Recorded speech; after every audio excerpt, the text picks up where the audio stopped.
नमस्कार चलतु शुणा आउ एक कहानी। पहाड़ तले एक छोट गाँ थिला। सेही गाँ पाखरे थिला एक सुंदर झरणा।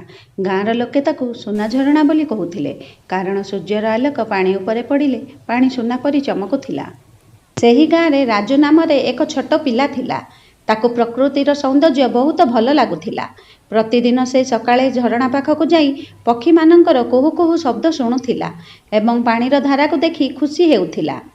दिने से देखिला जे किछि लोक झरणा पाखरे आबर्जना पकाउछंती, जाद्वारा झरणा पानी मलिन हेबाकू लागुछि। आग भली पक्षी माने आउ पानी पीबाकू आसिले नाही।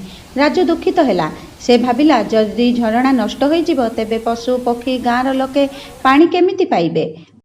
परवर्ती दिन से तार सांगमानंकु नेई झरणा पाखकू गला एवं समस्ते मिसी झरणा पाखरे थिबा आबर्जना सफा कले। राजू गाँ लोकंकु बुझाई कहिला, एही झरणा आमको पानी देउछि, आम जीवन को सुंदर करुछि, एहाकू सफा रखिबा आम समस्तंकर दायित्व। राजू कथा शुणी गाँर लोक माने निजर भूल बुझिले।